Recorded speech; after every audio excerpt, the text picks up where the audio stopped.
Alors ici, on se retrouve avec des exercices un petit peu plus concrets, mais pas forcément plus faciles. Donc ici, on veut créer des mots de passe.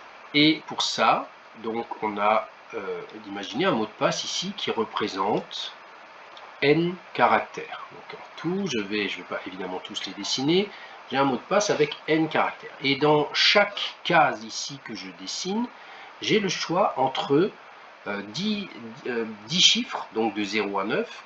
Ensuite, les 26 lettres de l'alphabet minuscule et les 26 lettres de l'alphabet majuscule. Donc en tout, ça fait 62 possibilités. Donc ici, j'ai 62 possibilités. Là aussi, etc. À chaque fois que je tape un caractère du mot de passe, j'ai 62 possibilités, etc. Donc on continue comme ça autant de fois, ça dépend de la longueur de votre mot de passe. Mais ce qu'il faut bien comprendre, c'est que à ce moment-là, je vais multiplier les possibilités pour chaque case et surtout pas les additionner. C'est le principe, ce qu'on appelle un principe multiplicatif. On peut aussi se rappeler qu'à chaque fois, je choisis 62 pour la première case et 62 pour la deuxième case et 62 pour la troisième case, etc.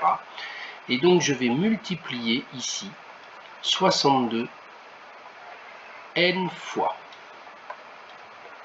Et donc, justement, ce qui est agréable, on va dire, en mathématiques, c'est l'utilisation de la fonction puissance, parce qu'elle permet d'éviter d'écrire tout ça. Et donc, je vais me retrouver avec 62 à la puissance n, mots de passe différents de longueur n.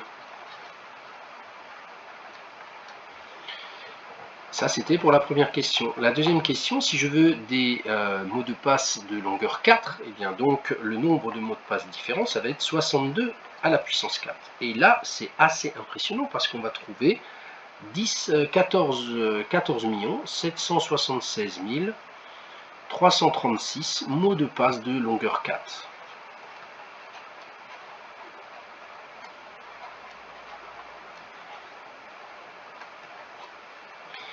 Et enfin, la troisième question, on me demande à partir de quelle longueur, qu'est-ce qu'il faut comme longueur de mot de passe pour que le nombre de mots de passe dépasse 10,21 exactement. Donc pour ça, je retrouve les petites inéquations qu'on a déjà vues. Je veux descendre le logarithme, donc je veux descendre la puissance, pardon, donc j'applique la fonction logarithme. Le n vient donc ici.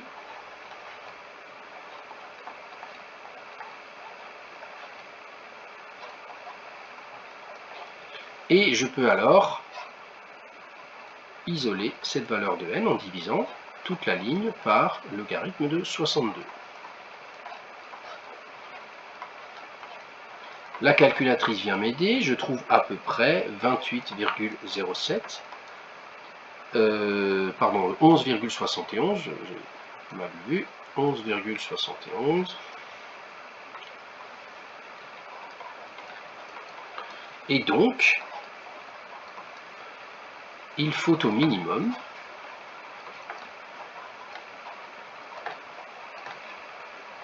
un mot de passe de longueur 12, puisque 11,72, il faut bien sûr prendre un nombre entier, celui qui vient juste après 11,72, c'est 12.